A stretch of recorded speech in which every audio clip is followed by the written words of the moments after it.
প্রশাসন থেকে বলে দিয়েছিল যে এটা তো লিগ্যাল রাইট আছে আপনার, তো আপনি এগুলো না করে এর ওর কাছ থেকে লাথি। সুপ্রভাত আমার পরিবারের সকল বন্ধুদের, আশা রাখি তোমরা সবাই ভালো আছো আর সুস্থ আছো। তো আজকের ভিডিওটা একটু অন্যরকমই হতে চলেছে। তোমরা যে টাইটেলটা দেখছো যে সমাজসেবিকা বাবলি মুখার্জি আমার বাড়িতে রাত 2:30টার সময় কেন আসলো, অনেক কিছু, অনেক ব্যাপার, অনেক ঘটনা ঘটেছে। তা ভিডিওটা আজকে স্কিপ করো না, পুরোটা দেখতে থাকো, তাহলে বুঝতে পারবে। আর এই দেখো, আজকে আমি সকাল সকাল ঘর ঝাড় দিচ্ছিলাম আর কি। তো যেহেতু আজকে মন্দিরা আজকে রান্নার দিকটা দেখছে, আর ওর সাথে আমার বিশাল একচোট মানে ঝামেলাও হয়ে গেছে আর কি।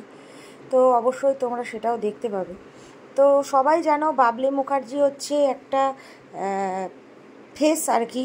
বাবলি মুখার্জিকে কম বেশি সবাই চেনো। উনি সমাজসেবামূলক কাজ করেন এবং ঝামেলা, অশান্তি, কারুর কোনোর মধ্যে ডিভোর্স, বিচ্ছেদ সব কিছু নিয়ে উনি কাজ করে আর কি। তা এটা তো তোমরা জানোই আর কি। তো যাই হোক, মন্দিরা মাংস রান্না করেছিল, আমি সেটাই বলতে গিয়েছিলাম। কালকে ছিল মশলা দিয়ে নাড়াচাড়া করলাম। ও নতুন মাংস পরে ছড়ানো ছিল, কাঁচা মাংস রাখা ছিল, তো তুমি তো মশলা করে দিলে। ও আমি ভেবেছি ওইটা দিয়ে তুমি আবার অনেক সময় পদ্ধতি করো, তো এত সুন্দর তোমার হাতের রান্না, সবাই খেয়ে বিন্দাস বলে। এটা তো আমি জানি তোমার হাতের রান্না একদম। তো যাই হোক, সেই সব নিয়ে ওর সাথে আমার আর কি কথা কাটাকাটি হচ্ছিল। ও বলছিল যে না, মাংস আমি আগের দিন রেখে দিয়েছি, সেটাই আজকে নতুন করে রান্না করে দিলাম। আর আমি ভেবেছিলাম হয়তো কালকে ছিল, ও হয়তো মশলা টশলা দিয়ে একটু সুন্দর করে রান্না করলো। তো সেই সব নিয়ে কথা কাটাকাটি হচ্ছিল। তো যাই হোক, মেন ব্যাপার এটা কিন্তু নয়। রাগের চোটে একা একাই ভাত নিয়ে বসে পড়েছে খেতে। কাঁদছ? একা একা ভাত বালো? তুমি তো একা একা ভাত বালো না। হ্যাঁ, আবার দেখো তরকারিও নেয়নি, শুধু শুধু ভাত খাচ্ছে। মোনালিসা কাছে, সেটা আবার কে? আরে ভাই, পিঁপড়ে হবে। তারপর আবার রাতে বেলা বলো পেট ব্যথা করছে।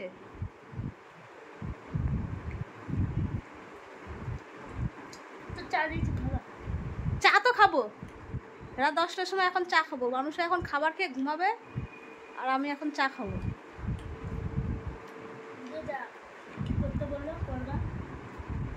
আমি কি করব এখন?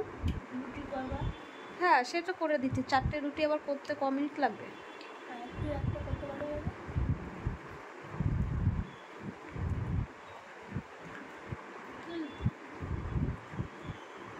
তো এই দেখো, এখন রাত্রির ঘড়িতে কটা বাজে দেখো, রাত্রির ঘড়িতে বাজে দেখো, আমি দেখাচ্ছি তোমার 2:11।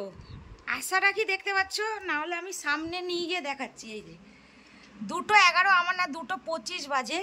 আর এই দেখো, দিদি আমাদের বাড়িতে এখনো অবধি আছে। কি কারণে আছে সেটা বলবো। এসছে হচ্ছে 8টার সময়। কি কারণে এসছে দিদি সেটা এবার দিদি তুমি বলো যে তুমি আমার কাছে কেন এসছো। আমি এখানে এসেছি নাইটি, এখানে দেখলাম সেল দিচ্ছে খুব সুন্দর সুন্দর নাইটি। আর আপনারা জানেন যে আমি একটু এই শাড়ি আর নাইটির প্রতি একটু লোভ আছে, তাছাড়া কোনো কিছুর প্রতি লোভ নেই। তো এক্সেবারকার এক নাইটি দেখতে এসেছিলাম। তো অনেকগুলো নাইটি আমি এমনি নিয়েছি অলরেডি, কারণ আমার সামনে বিয়ে বাড়ি, আমার মাসির মেয়ের বিয়ে, তো ওখানে যাব, তাই প্রত্যেকটা নাইটি খুব সুন্দর সুন্দর নিয়েছি। ওটা আপনাদেরকে পরে দেখাবো, একটা একটা করে পরবো, একটা করে রিলস দেবো, আর তখন আমি দেখাবো। আমি এসেছি সেই 8টার সময়, অনেক কথা বললাম, কারণ আমার কৃষ্ণনগরের মানুষের আমার ভীষণ প্রিয়। আর স্বপ্ন ছিল, হ্যাঁ, আর আমি কি বলবো, এত এক্সাইটেড যখন আমি ঢুকছি যে আমি ওনাদের মানে এদেরকে দেখবো, আর অন্তর থেকে এদের প্রতি আমার অনেক ভালোবাসা। দিদি আমাদের জন্য একটা গিফট এনেছে, দেখো। হ্যাঁ, গিফটটা দেখো দেখো দেখো দেখো দেখো, দিদি আমাদের জন্য একটা গিফট কিন্তু এনেছে। আমি সত্যি কথা বলছি, নিজেও একটু বাচ্চা মতটুকুনি ভালোবাসি, তো আমি দেখলাম কি নেবো, দেখো দেখো, হ্যাঁ এই দেখো। আর এই দেখো, আমরা যেহেতু রাত জাগি বলে দিদি দেখো আমাদের জন্য ডার্ক চকলেট নিয়ে এসেছে। এটা কিন্তু একটা বিশাল বড় ব্যাপার। মনে মনে ভাবলাম যে সারা রাত জেগে এডিটিং করে, প্রচুর খাটনি করে, তার মধ্যে এরকম নাইটি। না, আমার ছেলের জন্য এনেছে। আমি দেখাচ্ছি, এই যে এটা হলো কি দুজনের জন্য রাত জাগে, আর এই যে ছেলের জন্য নিয়ে এসেছিলাম এই ছোট ছোট ক্যান্ডি। দিদি যে আমাদের বাড়িতে আসবে এটা সব থেকে একটা মানে কি বলবো আমাদের কাছে বিশাল বড় পাওয়া। কিছু অনেক কিছু সমস্যার সমাধান করতেও তা সেগুলো যতটা পারলাম সেগুলো সমস্যার সমাধান করার চেষ্টা করেছি। অনেকে অনেক কিছু ভাবতে পারো যে বাবলি মুখার্জি এর বাড়িতে কেন পরিবার জুড়তে চলে এলো, সব থেকে বড় আর সব থেকে বড় কথা রাত্রির 2:30 অবধি কি করছে এতক্ষণ, এটা মানুষের মনে একটা কিউরিসিটি যে এটা কি ব্যাপার যে সেই 8টায় এসছে রাত্রির 2:30 অবধি অ্যাকচুয়ালি কি করছে। এসছিল অনেকগুলো কারণ নিয়ে দিদি আমাদের কাছে এসছিল। তো আমি আর যথাসাধ্য যেটুকুনি আমার আর কি আমি চেষ্টা করেছি, কারণ দিদিরও পেজ আছে তোমরা জানো ফেসবুকে বাবলি মুখার্জি বলে, প্লাস ইউটিউব চ্যানেল আছে বাবলি মুখার্জি বলে, সেখানে দিদি হচ্ছে যে কাজগুলো করে আর কি সামাজিক যে কাজগুলো তোমরা জানো, এবং তোমরা দিদিভাইয়ের সাথে কন্ট্যাক্টও করতে পারো তোমাদের যদি কোনো সুবিধা অসুবিধা যাই হোক না কেন। আমিও তো বলতে পারবো না, কারণ এদেরকে যেমন চেনে আমাকেও আপনারা চেনেন। আমি বলে দিয়েছিলাম যে এদেরকে মনিটাইজেশনটা অন করব। অ্যাকচুয়ালি আমি এসেছি আমার অনেকগুলো কাজে। প্রথমে এসেছিলাম নাইটিগুলো এক্সেবারকার দেখতে, এবং আমি নাইটি নিয়েছি, সেগুলো আপনাদেরকে দেখাবো। দ্বিতীয় কথা হলো কি, আমি আপনাদেরকে বলেছিলাম খুব তাড়াতাড়ি আমি নতুন নবরূপে ফিরছি।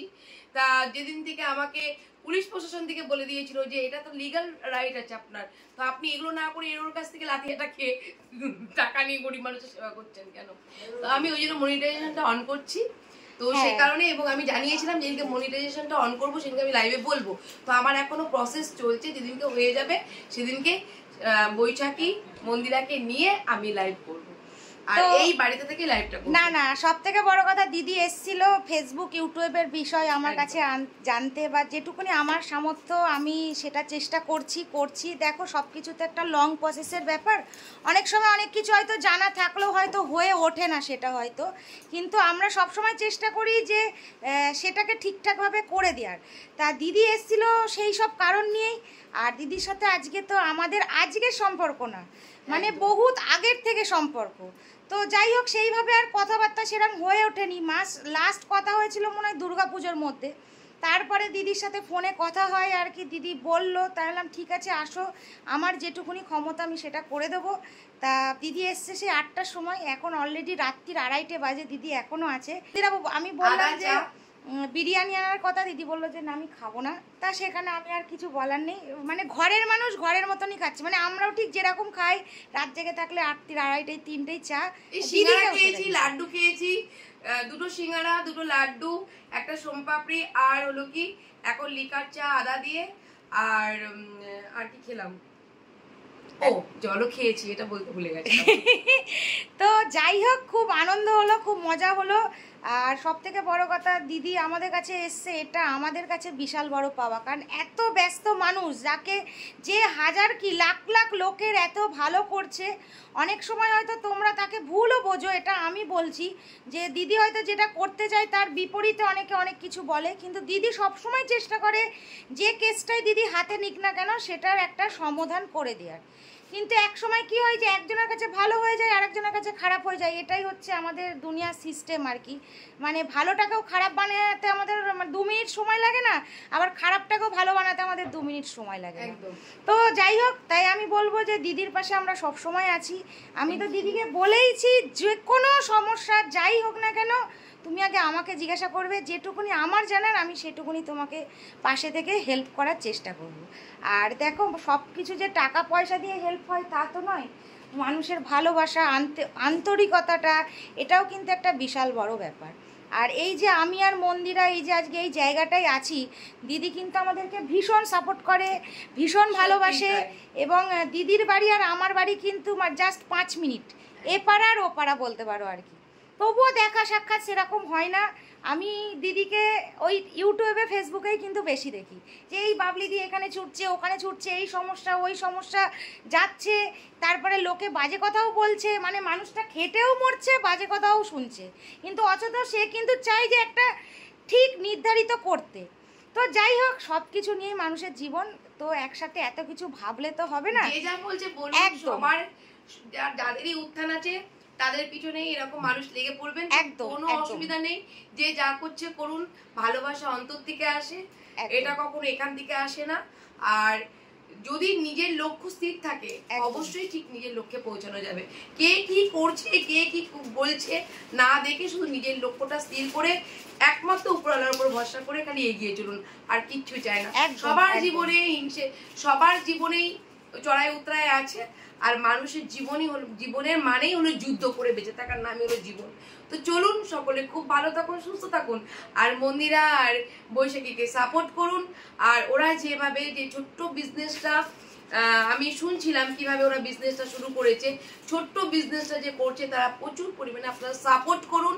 আর আমি মূলত আমার যারা Facebook fan follower, YouTube fan follower যারা রয়েছেন তাদের প্লিজ প্লিজ প্লিজ বলবো ওদের চ্যানেলটা সাবস্ক্রাইব করে দেবেন, একটা লাইক করে দেবেন, আর ওই বেল আইকনটা কিন্তু দাবাতে ভুলবেন না, এটা কিন্তু অল করবেন। এটা আমি শিখলাম, কারণ শেখার শেষ নেই, যেটা শিখলাম সেটাই এখন আপনাদেরকে বললাম। আর সাপোর্ট করুন, সবাই আমরা এগিয়ে যাব, হিংসা করে কিছু পাওয়া যায় না, একদম। সবাই মিলে এগিয়ে গেলে অনেক কিছু পাওয়া যায়, কারণ একতাই হলো বল। একদম একদম। ঠিক আছে, একজন ভালো থাকবো আর একজন খারাপ থাকবো, কে কি বলো না দেখে সবাই মিলে চলুন একসাথে পথ। অবশ্যই অবশ্যই। তো চলো, আজকের ভিডিওটা কেমন লাগলো অবশ্যই তোমরা লাইক, কমেন্ট এবং শেয়ার করবে। তো টাটা।